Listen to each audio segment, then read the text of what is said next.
जी शेहराम खान साहब। शुक्रिया जनाब स्पीकर। बस मुझे याद रखिएगा कि मैं भी 6 मिनट ज़्यादा बोलूँ। शुक्रिया जनाब स्पीकर। बजट पे तो बहुत सारे भाइयों ने बात की, कॉलीग्स ने।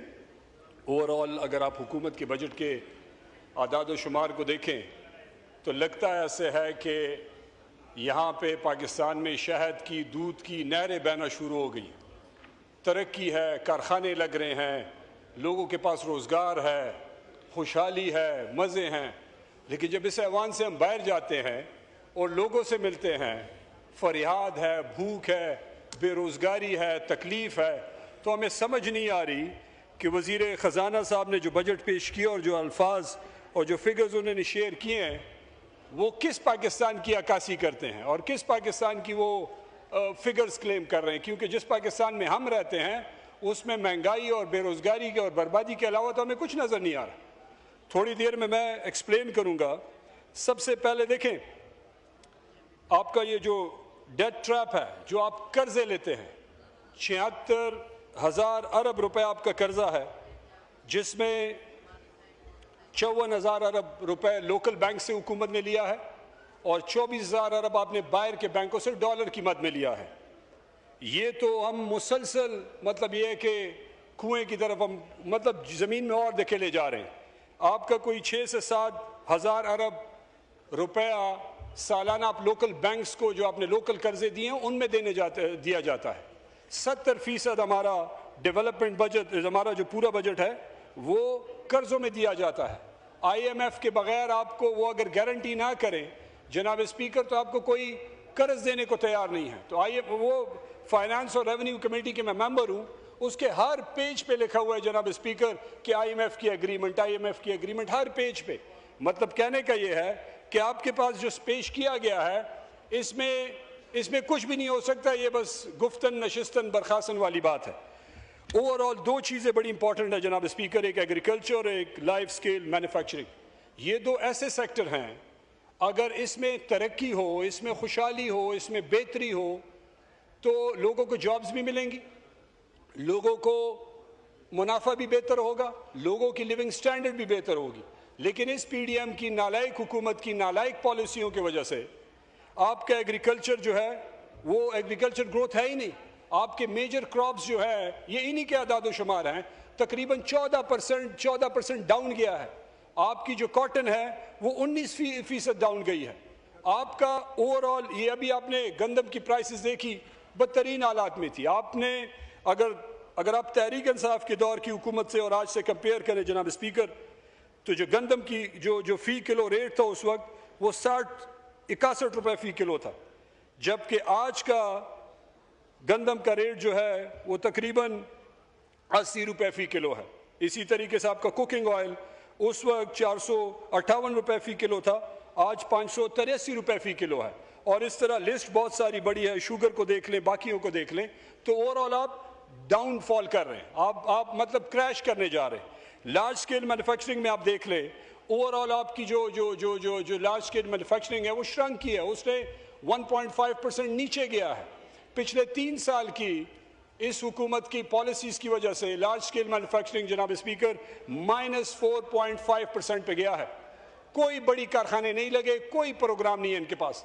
तहरीक इंसाफ की आखिरी 2 साल की हुकूमत के आखिरी 2 साल में 4 से 10% तरक्की हो रही थी लार्ज स्केल मैन्युफैक्चरिंग में। आपके जो प्राइवेट सेक्टर है जनाब स्पीकर, पूरी दुनिया में 18% GST पे कोई कारखाना डेवलप, कोई इंडस्ट्रियलाइजेशन नहीं होती जो कि पाकिस्तान में है। Over the counter overall her industry पे तकरीबन 60% टैक्स है। अब 7% टैक्स डायरेक्ट इनडायरेक्ट सारा, अगर उसको आप देख लें जनाब स्पीकर, तो आपका इन्वेस्टर 100 में से 60 रुपए हुकूमत को दे रहा है। अगर 100 रुपए में से 60 रुपए वो इन्वेस्टर अभी वो बिजनेस आपके जो पैसे कमा रहे हैं वो क्लियर कह रहे हैं कि जी हम पाकिस्तान में इन्वेस्ट ही नहीं करना चाहते, क्योंकि यहाँ पे जो टैक्स रिजीम है वो बेड़ा गर्क कर रहे हैं इन्वेस्टर्स का। एक तरफ आप कहते हैं कि आपको इकॉनमी चाहिए, आपको एक्सपोर्ट चाहिए, आपको डॉलर चाहिए, आपको तरक्की चाहिए, दूसरी तरफ आपने बिजनेसेस पे इतने टैक्सेस लगा दिए कि वो बेचारे वो सर्वाइव ही नहीं कर पा रहे ना लोकल मार्केट में, क्योंकि आप जो भी इंपोर्ट कर रहे हैं वो ज़्यादा सस्ता पड़ रहा है बनिस्बत उन चीज़ों के जो आप पाकिस्तान में मैन्युफैक्चर कर रहे हैं। तो बर्बादी की तरफ जा रहे हैं। ओवरऑल इसको देख लें जनाब स्पीकर कि FBR से यही फॉर्म 47 की हुकूमत पंजाब पुलिस बनाने जा रही है, FBR को अरेस्ट की अथॉरिटी दे रही है। मतलब एक तरफ आप उन पर टैक्सेस लगा रहे हैं, ये ऐसे बिजनेसमैन को डील कर रहे हैं जैसे तहरीक इंसाफ के वर्कर को, उन पे भी पकड़ दकड़ होगी। किसी भी FBR का ऑफिसर या लोअर ग्रेड का ऑफिसर किसी भी बिजनेस पे जाके उसको पकड़ के जेल में डाल के बाद में इजाजत लेगा और केस बनाएगा। तो अगर ये हालत रही तो इस मुल्क में कौन इन्वेस्टमेंट करेगा? आपके बहुत सारे बिजनेसेस वियतनाम चले गए, थाईलैंड चले गए, बांग्लादेश चले गए, आपके बिजनेसेस के हेड ऑफिसेस दुबई शिफ्ट हो गए, कराची के बहुत सारे बिजनेसेस दुबई शिफ्ट हो गए। तो अगर ये पॉलिसी रही तो बर्बादी और बढ़ेगी, कम नहीं होगी। जनाब स्पीकर, गुर्बत को देख लें, अगर वर्ल्ड बैंक के आदाद शुमार हैं, रिसेंटली मेरे ख्याल से महीना हो गया है कि तकरीबन 45% लोग इस बजट के बाद गुर्बत की लकीर के से नीचे चले जाएंगे। कहने का मतलब यह है कि हर दो पाकिस्तानियों में एक पाकिस्तानी गरीब होगा इस बजट के पास होने के बाद। तकरीबन 11 करोड़ से ऊपर लोग गुर्बत की लकीर से नीचे चले जाएंगे। तो अगर ये इनकी पॉलिसीज हैं तो ये तो बर्बादी की तरफ लेके जा रहे हैं। ये कहते हैं जनाब स्पीकर कि हमने इन्फ्लेशन 4% पे लेके गए। अब ये बड़ा सिंपल इक्वेशन है लेमैन लैंग्वेज में, जो चीज़ आज से 2 साल पहले 100 रुपए की थी, पिछले साल वो 200 रुपए की हो गई, इस साल वो 4 रुपए और बढ़ी है। तो ये वो 4 रुपए शो कर रहे हैं, 104 रुपए नहीं शो कर रहे। इन्फ्लेशन 4% नहीं बढ़ी, 104% रेट बढ़ा है, और वो भी इसलिए 104 पे रुका हुआ है कि लोगों की कुव्वत खरीद खत्म हो गई है। अगर कुव्वत खरीद खत्म ना होती तो ये 104 204 की बजाय 250 280 पे चला जाता। तो बर्बादी की तरफ लेके जा रहे हैं। ये एक और चीज देख लें जनाब स्पीकर कि ओवरऑल मार्केट में आपका स्किल्ड क्लास या लेबर तकरीबन 42 लाख लोग हर साल लेबर फोर्स मार्केट में हर साल आता है। आपका जो GDP आपने ग्रोथ दिखाया है वो भी आप ही की मैंडेट की तरह डूबियस है और क्वेश्चन मार्क है, लेकिन चले आपने कह दिया है 2.5 के हिसाब से 42 लाख लोग अगर मार्केट में आते हैं तो इसका मतलब यह है कि 10 लाख लोगों को नौकरियां मिल रही हैं, 32 लाख लोग सालाना बेरोजगार हो रहे हैं। कहने का मतलब यह है कि हर 4 में से एक पाकिस्तानी बेरोजगार हो रहा है। तो ये साल जब गुजरेगा तो हर 4 में से 2 लोग बेरोजगार होंगे। तो बेरोजगारी हर तरफ, महंगाई हर तरफ, बर्बादी हर तरफ है। कार्बन लेवी को देख लें, आम बंदा, गरीब बंदा 202 रुपए 50 2.5 रुपए पर लीटर कार्बन लेवी देगा। आप सोलर पे 18 रुपए GST टैक्स लगा रहे हैं। तो करना आप क्या चाह रहे हैं? ये जो सैलरी क्लास है इनकी अगर 23,000 रुपए किसी की सैलरी है तो 23,000 का मतलब है कि 10% बढ़ा दे तो 2300 रुपए। अगर एक बंदा 1 लीटर दिन का कमाता लगाता है तो आप हिसाब किताब करें कि उसको 2300 बचता है कि वो 2300 से ज्यादा सालाना सिर्फ दफ्तर में आने जाने में लगाता है। जनाब स्पीकर, 2 और पॉइंट्स पे बात करूं और फिर खत्म करूंगा। बिजली, खैबर पख्तूनख्वा सिर्फ तरबेला से 4,888 मेगावाट बिजली आज बना रहा है। ओवरऑल कोई 7,500 मेगावाट खैबर पख्तूनख्वा बिजली बनाता है। खैबर पख्तूनख्वा की डिमांड है 2600 मेगावाट, हमें दिया जा रहा है 1100 मेगावाट। आज हमारे लोग अजाब में मुब्तला हैं। खैबर पख्तूनख्वा के लोग एक ज़हनी बीमारी और परेशानी का शिकार हैं।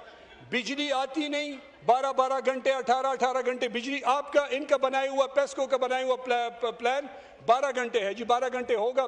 2 मिनट दे रहे, बस खत्म कर रहा हूँ जी, लेकिन ये इंपॉर्टेंट इशू है। 1 मिनट रिमाइंड अप करें प्लीज जी भाई, ये 2 टॉपिक्स से छोटी सी बल डिस्कशन कर रहा हूँ जी। ये है कि जी आपका 12 घंटे लोड शेडिंग करते हैं कहने में, कागज में करते जबकि 18 घंटे हैं।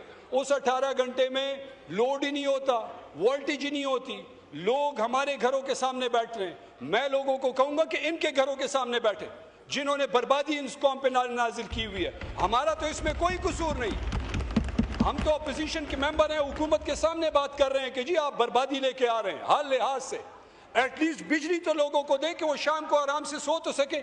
अगर आप बिजली भी उनको नहीं दे रहे, वो सो नहीं सकते, बीमार गरीब लोग तकलीफ में हैं, तो लोग आपके खिलाफ। तो हमारे पास एक चॉइस है जनाब स्पीकर, हम रोडों पे निकलेंगे, लोगों को निकालेंगे, अपने लिए आवाज उठाएंगे। इनके पास कोई प्लान नहीं है बेहतरी का। लास्ट टॉपिक है जी टोबैको क्रॉप का। आप सिगरेट पे जितना टैक्स लगाएं आप लगाएं, आपका काम है, उसमें बात ही नहीं करते। लेकिन गरीब जमींदार के ऊपर जो टैक्स, ये जो है ये बड़ा जुल्म है। आप खुद भी जमींदार हैं, आप बहुत सारे और भी लोग जमींदार हैं। अगर ये लास्ट टॉपिक है जी, 30 सेकंड का है।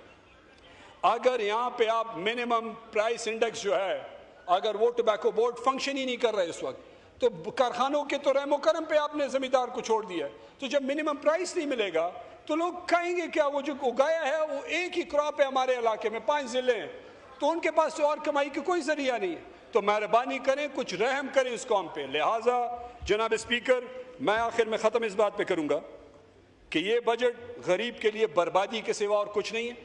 ये ऐसा ही झूठा बजट है जैसा इनका मैंडेट झूठा है, और इन्होंने जैसे बर्बादी नाफिज की है और जो नाफिज कर रहे हैं लोगों को बर्बादी की तरफ, इनके पास और कोई रास्ता नहीं है। तो लोग निकलेंगे और इनके खिलाफ आवाज उठाएंगे। शुक्रिया जी। शुक्रिया।